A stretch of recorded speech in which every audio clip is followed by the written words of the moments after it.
Hey everyone, welcome and thanks for tuning into LCC Remix Roundtable Edition. This is a discussion where our pastors unpack the current message in a deeper way.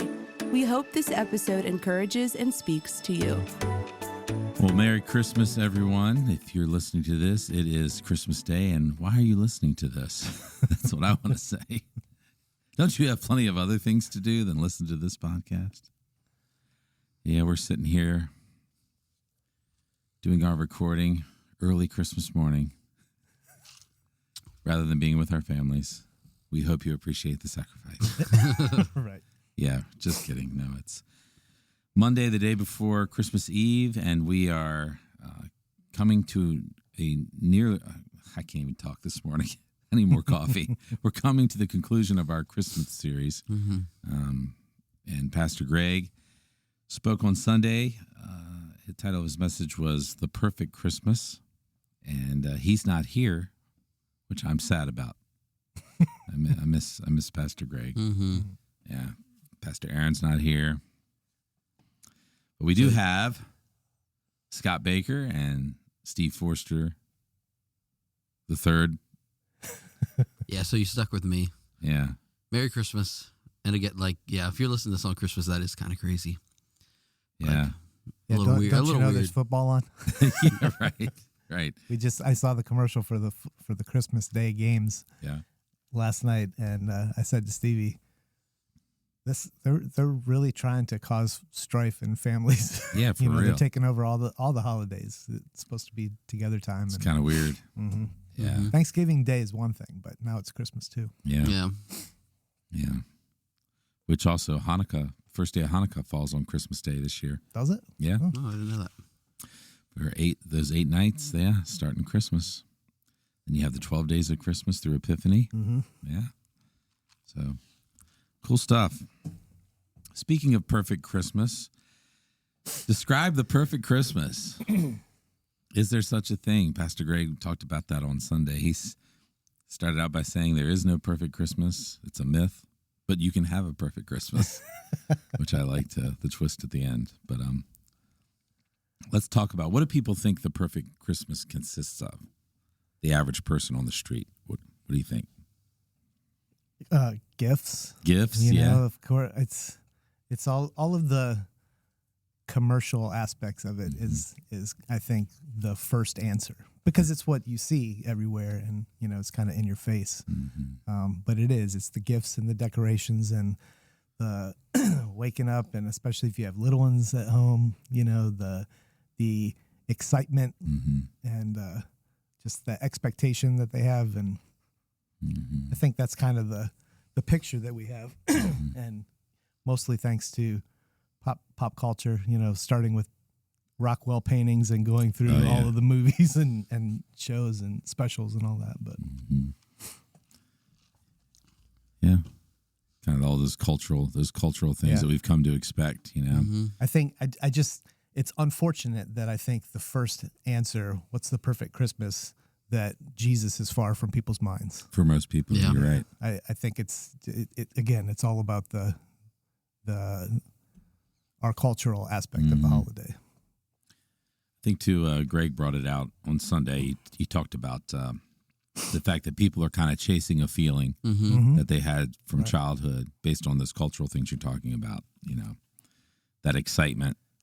I don't know about you, but I mean, I know as a kid, we grew up at the same time. So the 1 or 2 weeks before Christmas seemed like the slowest 2 weeks. Right.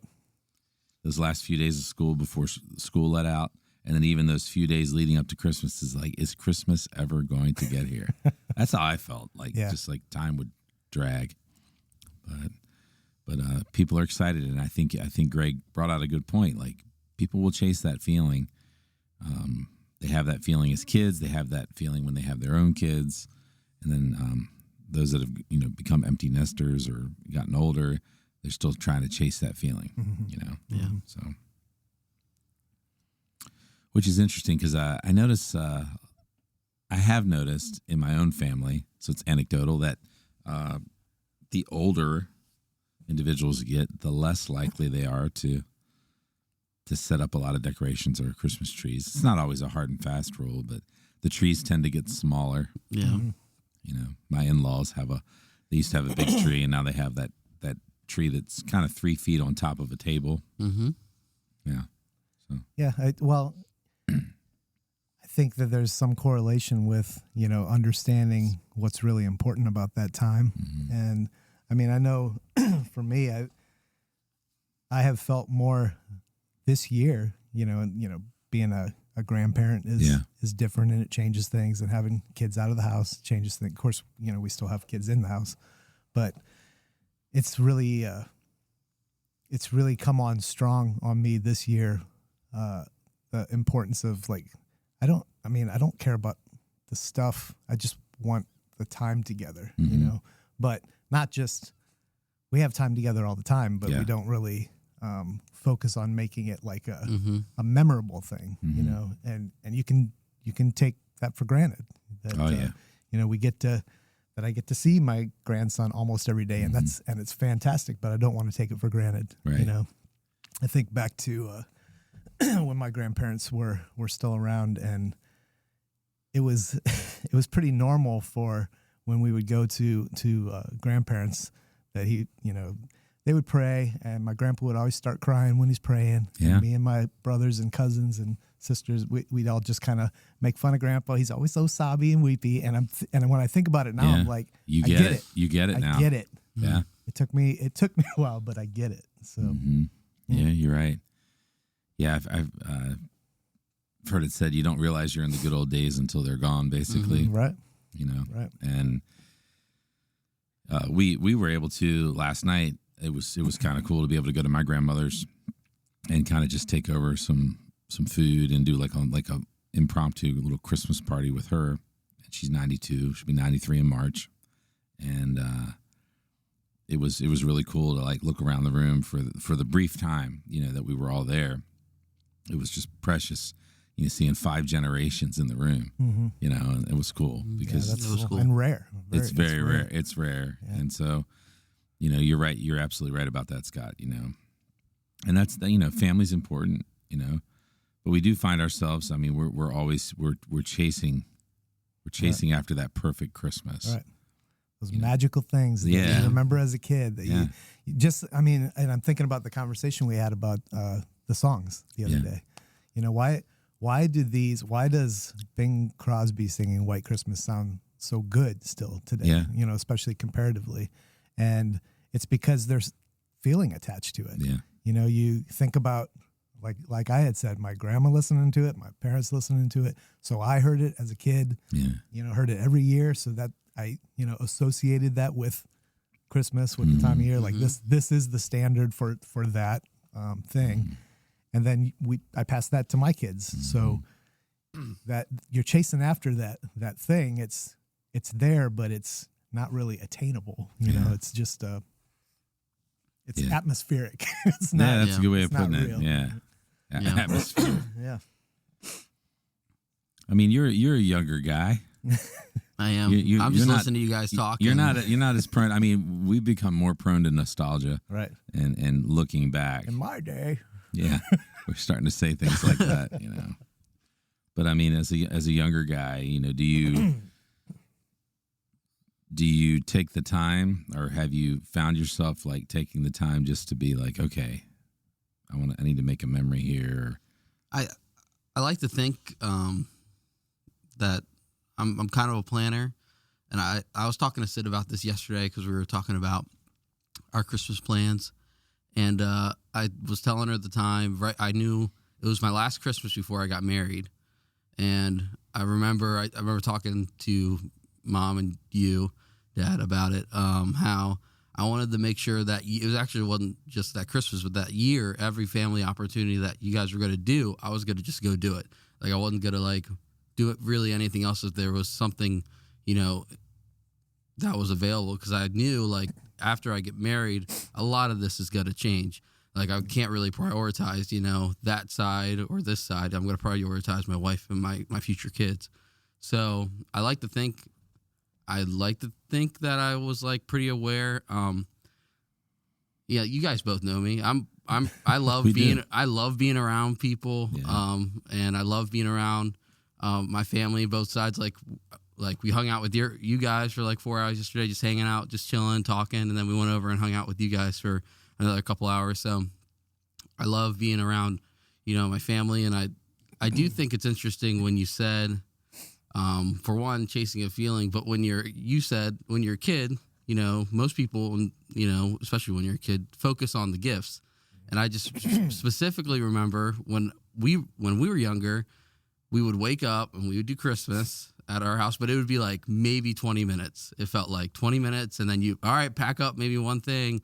And we'd hit like 4 or 5 houses. And I remember seeing all my great-grandparents and my grandparents. And I was like kind of excited, but when you're there, it's kind of awkward because you see them maybe 4 times a year or whatever.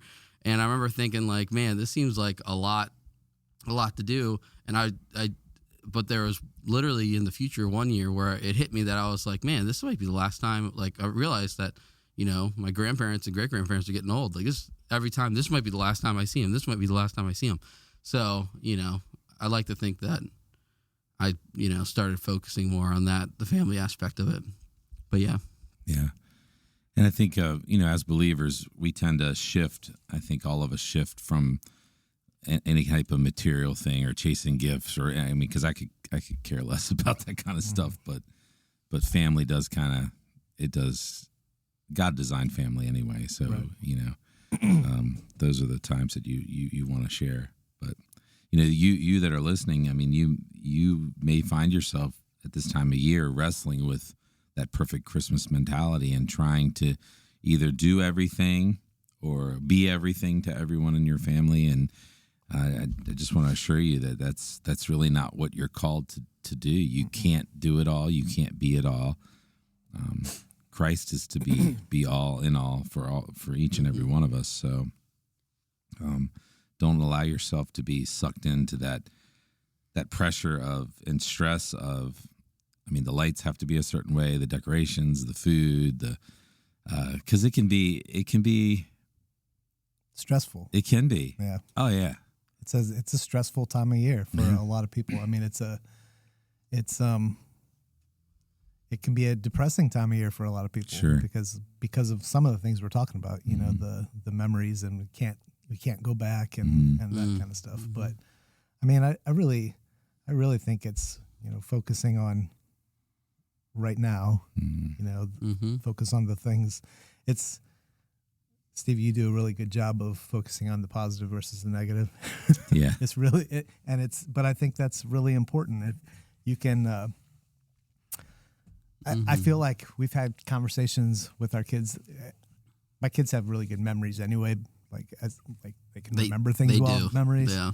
From my wife, not from me, because I forget everything I'm supposed to be doing. But even they will. It's easier for them to recall experience, especially tradition things that we've tried to do every year.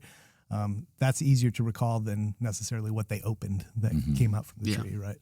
So, and if you don't believe me, ask your kids what are your favorite things about Christmas? What are the of course they'll probably say opening presents and stuff, but especially if you have goofy family traditions like some of the ones that we had that we created because we had nothing and I was overseas and we're doing Christmas in March and things like that. Just little things are what stands out to them. I think Randy told me, she was talking about it just today, that one of Rowan's favorite things about Christmas is that when we put things under the tree, we don't use their real names. We have we try to find some common theme and we name them all, and half of it is them figuring out who's who. Yeah. And that's one of her favorite things about Christmas. It has nothing to do with what they're getting or any of that. It's just hey, this is the thing that we do and it's fun and we do it together. Yeah, you do it together, yeah. It's the together. That's great. Yeah. Yeah. That's good stuff. Yeah.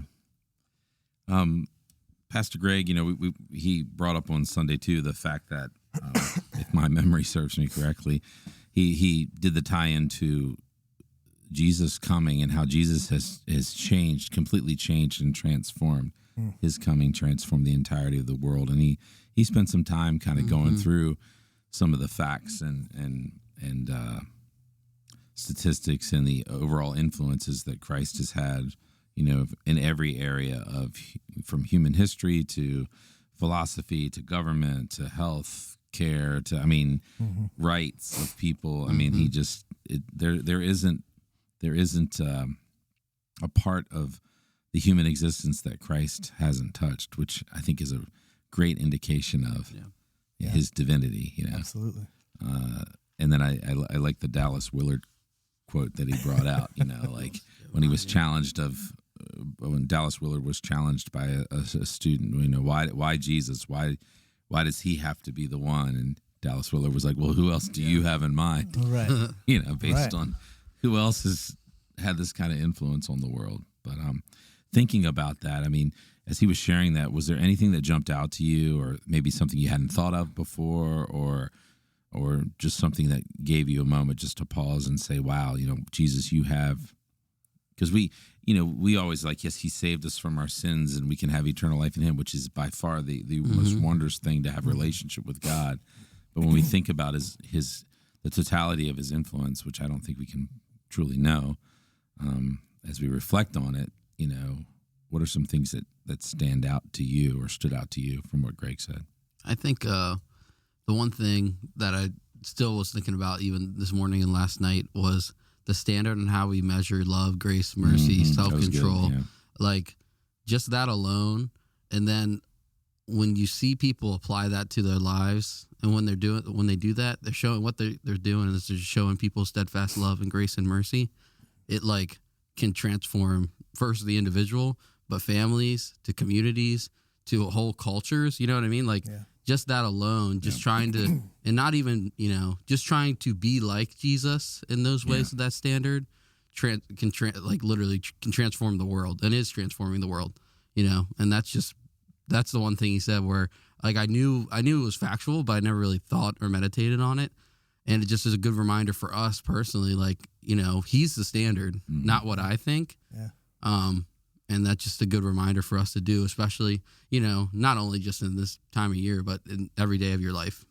Yeah. It's good. I think, he gave so much information. It was almost it reminded me of when we talked about Jonah and he said the first question was too big. He had to make it smaller. There was so much information that it could be overwhelming. Yeah. But that is how influential Jesus is, You could break it down super simple and say, what other name is uttered by people as a curse? Right. He is divisive, but also, brings the only peace that you can have. Right. And it's just so big. It's, the whole concept is so big.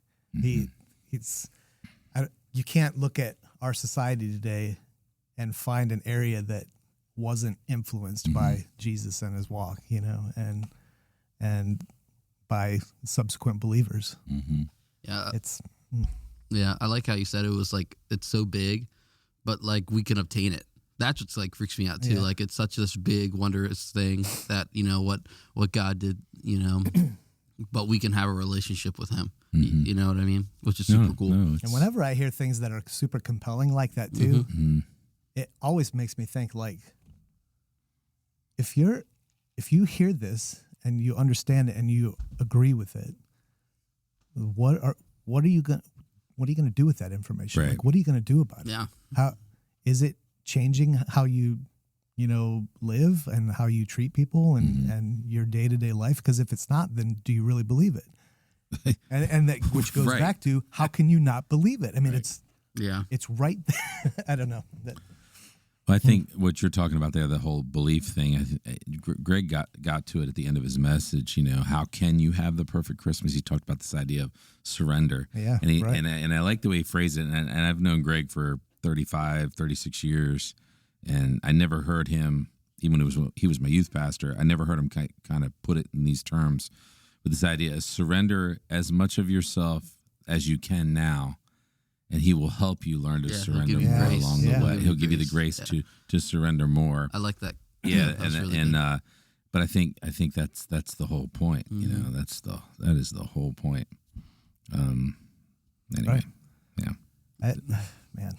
You know when? Oh, sorry, you go. No, go ahead. No, just when he was just like, when he said, you want to know how to have the perfect Christmas, and then he said the surrender thing. I just pictured like someone's Christmas was like their house burned down, and like all the burned presents and like crazy stuff. Like someone's in the hospital and they're just like still like I have Jesus, and they're just like that's I don't know. It's kind of a morbid thought, but like it's not circumstantial. Like I know it's not circumstantial. Merry Christmas. Yeah, Merry Christmas. Hopefully that I pray, that I don't have anyone listening or anyone at all. But it's your relationship with Jesus isn't circumstantial on the things you have. Yep. You know what I mean? Right. So like, I don't know. Just when he was saying that, I just imagined like at first like what a secular perfect Christmas looked like, and then all that like is getting destroyed, and then someone's just like, oh, I'm fine still. Like, it's not about this. It's about Jesus coming down, and he came down for me, and that's literally the most important thing. And we've talked before about the difference between the and I guess it's applicable here because saying Christmas is stressful or the worst case scenarios and things like that, but that the belief should be not what if, but even if, right? Yeah. Even if, not correct. what if, but even if. Yes. Even if these things, whatever. It's not based on circumstances. That's exactly It's based right. on. It's based on loving Jesus. It's based on, There's no reason not to surrender. I think about oh man.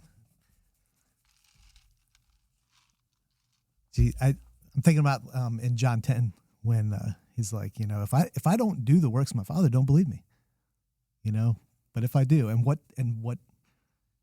he basically was like, test me, and he didn't say test me, but he said, but test me, and he did. So there's no reason not to surrender to a good and loving God who just wants to have relationship with you. Yeah, and the cool thing is, like, and we saw, like, just in the series we just did, and, like, in the Life Kids, we were going over the Old Testament. Just the series we just did with Jonah, like, he'll still work with you. Like, you know what I mean? Like, and I think of Jacob wrestling with God. Like, he's, like, actually wrestled with God, and he still blessed him through that. You know what I mean?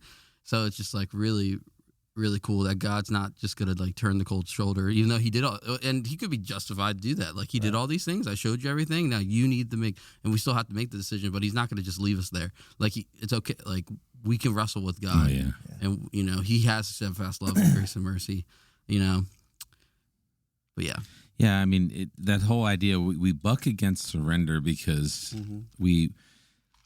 we fight. It's ultimately our flesh. It's the illusion of control, and our flesh wants what it wants, and so we think that power or position or fame or fortune or getting to do what I want to do when I want to. I mean, think about our whole culture. It is designed because it's been tainted by sin. It's designed to feed that need within human beings. You deserve whatever you want, whenever you want, however you want, and this is what's going to ultimately bring you peace and satisfaction. And it's all a lie. And I think people fight against that because it's really the surrender is those who lose their life for my sake will find it. Right. So you're not even living. You think you're living when you're satisfying the flesh or chasing after the stuff of earth. You think that's living. I mean, how many stupid sayings are there? He who dies with the most toys wins. Right. People will,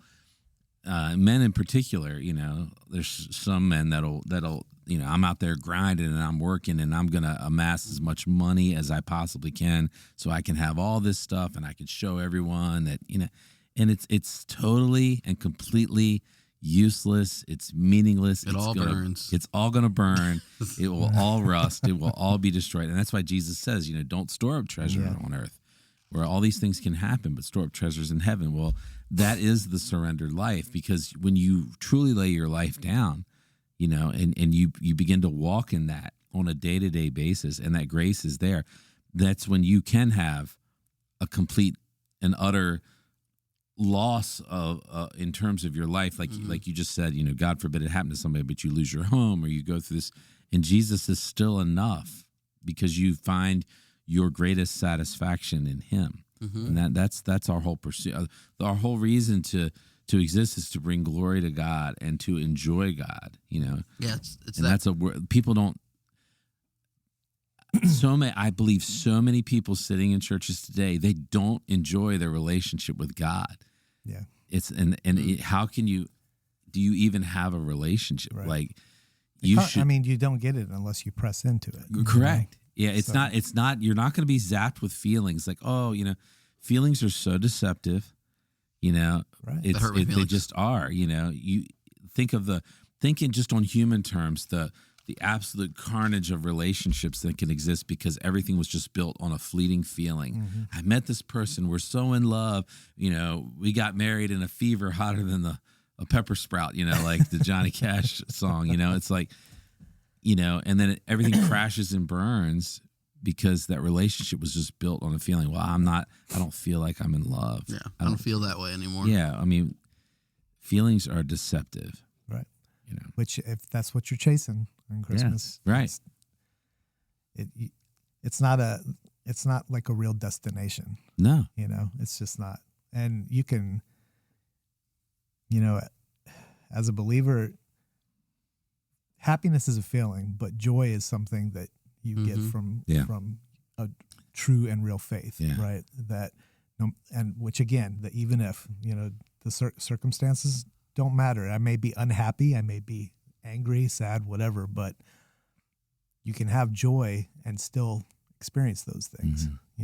It's just a different outlook. I think that you're right with the flesh there's just negative connotations with a lot of the words and practices that Jesus wants us to do. You talk about surrender, you talk about submission. I mean, even serving, being humble. Those are things that are counter to our society, especially. It's because it's not about anybody else. It's about you.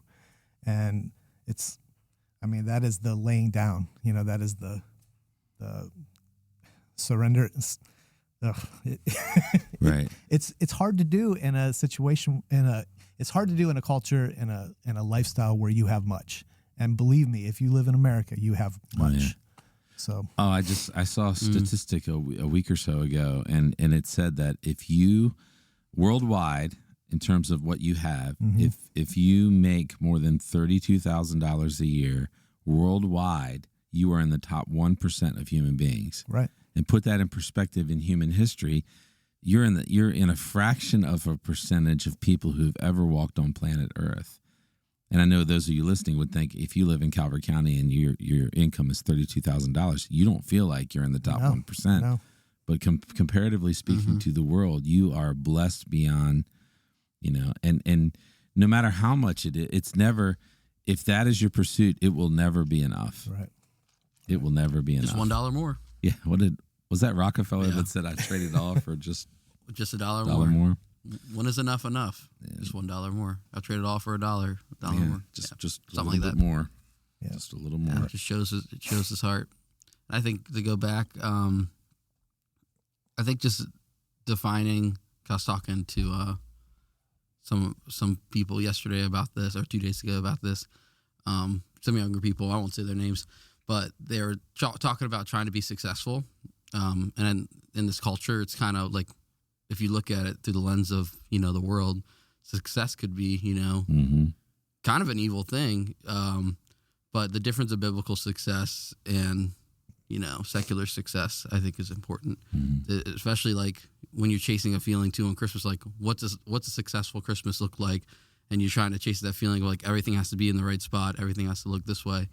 But in reality, it's not that at all. It's how can I glorify God in all this? You know what I mean? Isn't it interesting? Because you said success for the world versus, if scripturally, like only one of those fluctuates and changes. Mm-hmm. When we were kids, if you would have, if when we were in 7th grade, you would have been like, hey man, what do you think you want to do after school? And your buddy was like, I want to be an influencer. You'd be like, what is that? are you talking about? Right. And that's like, that's a goal for half the kids that we have in here. And I mean, that's a measure of success, having people follow you. It's crazy. It's crazy. Mm-hmm. I mean, the world is up and down and sideways and all over the place. And it's always going to be that way. Because the world is where, just the little deceptions from Satan, from the enemy, keep people off balance. Yeah. You're only going to find the stability in the word. Yeah, that's right. That's right. Greg, his key text on Sunday was in Colossians chapter 1, and I'll read out on the New King James for him this morning, that it's in verse 15. It says, he being Jesus, the image of the invisible God, the firstborn over all creation. For by him all things were created that are in heaven and that are on earth, visible and invisible, whether thrones or dominions or principalities or powers. All things were created through him and for him. And he is before all things, and in him all things consist. And he is the head of the body, the church, who is the beginning, the firstborn from the dead, that in all things he may have the preeminence. And he didn't read that last verse there, but I just wanted to throw that in for the further context. But he is before all things, and in him all things consist. Jesus is, and how do we even understand that he is what? He is the image of the invisible God. I mean, how do you even begin to put that into words? All the attributes of a holy God. Right. And that's where he, was driving home that point that he is the standard of all those things. It's a crazy statement, and it's hard to wrap your head around, but it also, it also makes me think, at least, that we were created in that image too. He's firstborn and he's perfect, and we're not, but we still, we are still the, of divine blueprints, so it's one of those, I talked earlier about this being kind of a dark time of year for some people. And if you are struggling with, just feeling low, remember that you were designed and created with purpose and in the image of God. Absolutely. That's the wonderful part about a relationship with Jesus, is he comes to redeem us so that we might be restored and become, as we conform to his likeness, we begin to reflect the image of God the way that we were intended to from the very beginning through Adam, because he, of course, being made in God's image as a son of God. We too are called children of God, sons and daughters of God, direct creations of God when we are born again. So, yeah. I also, this verse 17. Yeah. In the NIV, it doesn't say consist. It says all things are hold together, and that just makes me think of the Louis Giglio thing on laminin. Yeah, laminin. Yeah, the little cross shaped. If you don't know what I'm talking about, look it up. Yeah, Louis Giglio laminin. It's pretty cool. It is pretty cool. All things are held together. Yeah, it doesn't show like a cross. Like a little cross shaped molecule structure of it. Yeah, that's what I was thinking too. Not that specifically, just like the visible and invisible, like, Yeah, it goes back to the whole, if you refuse to see God, if you blind yourself, spiritually speaking, you won't see him in anything. But once you know him, you see him in absolutely everything. You can't unsee it. You just can't. Right. He is in all things. Yeah. Any other thoughts on Sunday's message, or Any thoughts on Christmas in general? I almost said a line from The Grinch, but I didn't. Go ahead. I was like, I hate Christmas. I hate it. No, I was being stupid. No, but just going back to the verses, I just think that whole, Colossians 1:15 through, 20, it just makes me like really,